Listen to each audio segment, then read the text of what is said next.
we are going to talk about how the people get placement in the campus.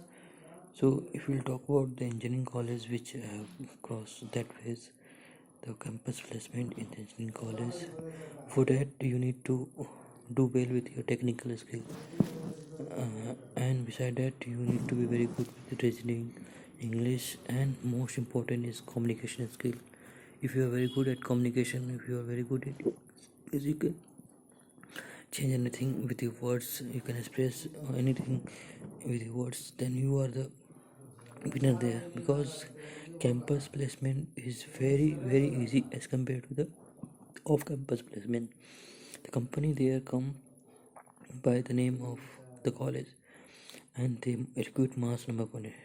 If you have very little knowledge also but you have very good communication skill, chances are that you will be hired by the company, because they know that they will hire those freshers and they will give a training to that, so that they should be very good in understanding this.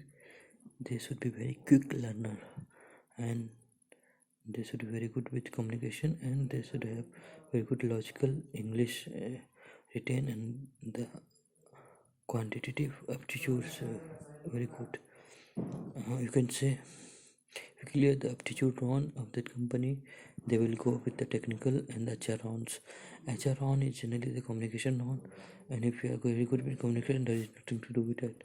And in technical, they will ask the basic of your branch. If you are a computer science branch, they will ask basic question of any of the programming language which they will ask you to choose. It's maybe C, maybe C++ or Java or anything.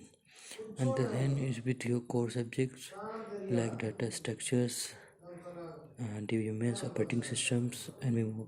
Similar is the case with the other branches like civil, mechanical, electrical, electronics, and communication, and architecture also.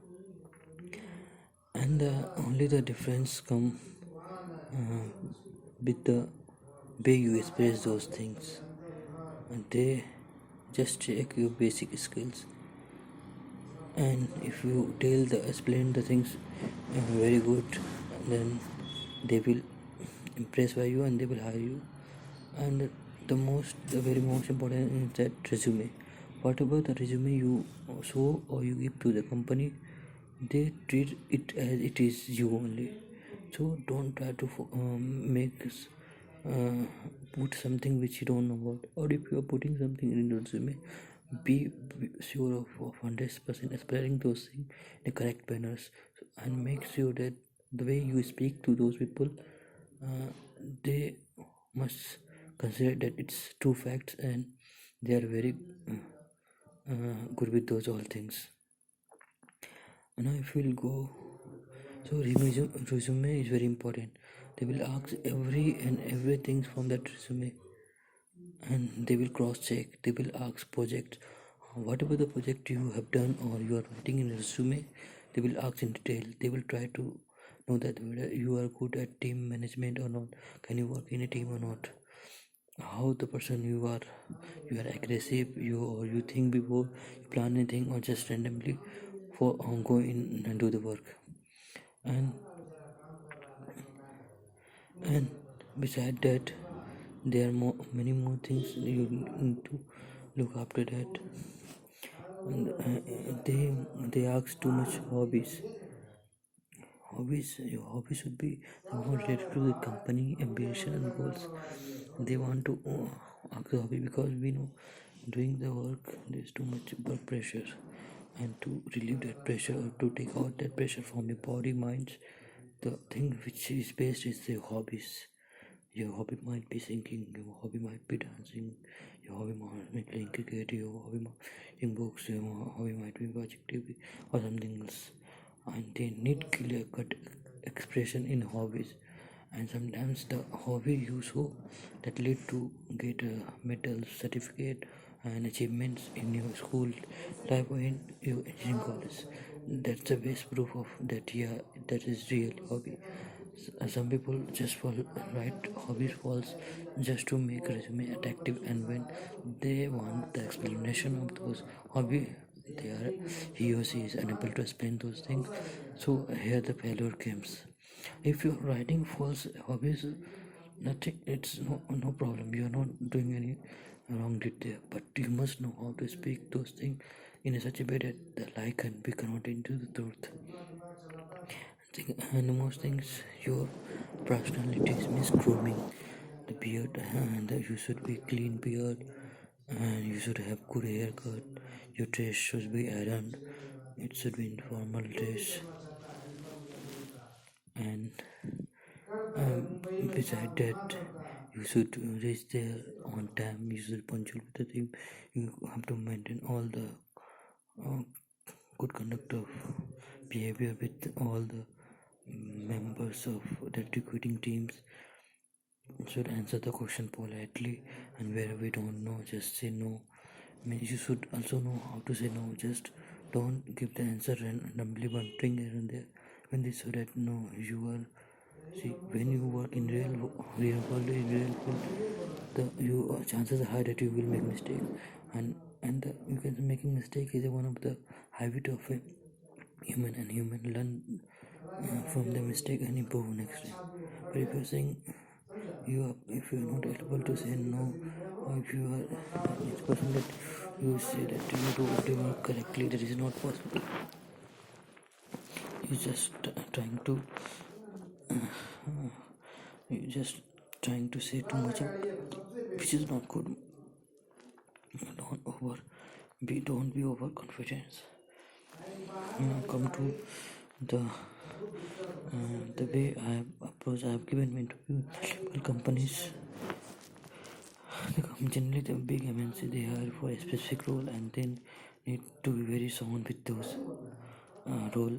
And sound means technical sound, and also they look that you should be very good with the communication and the aptitude round, because this is basic. You are learning these things from your childhood, and you should be very familiar with those things.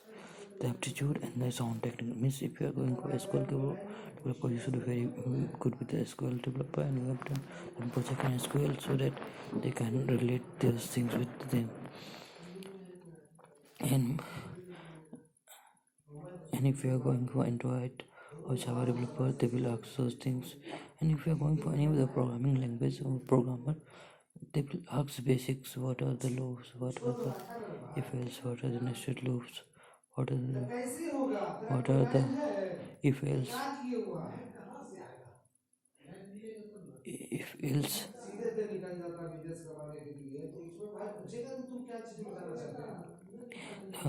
The person who came from the place, they are very talkative, they speak too much loud, they don't the behavior that there are many people living with you, they are studying students out, they don't have the manners, they are like they are trying to treat like vandalism. And I don't talk much with people because they are abusive people and all.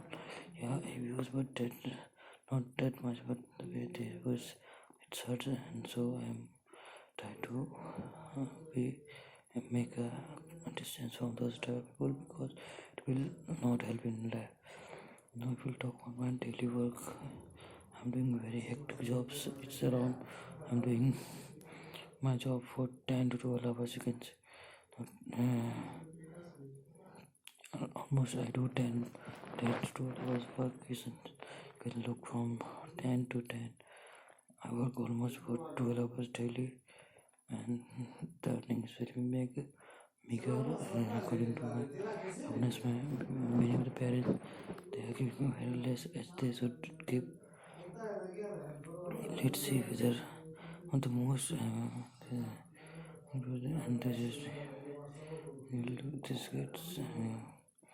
this kid was saying what to one hour, and they haven't talked to their parents, so I ignore this. And yeah, you are, but the thing is, the matters and if it's when you're on time, let's see whether they will give that or not. And my parents are trying to come. I'm trying to be very good with everyone, but it's not. If you talk in the room also, there are few person who are not contributing anything, and they're sitting. I don't want to name any person, but there are two, three people. So thank you, bye, and let's end the conclude the conversation here. Please like, subscribe, and thank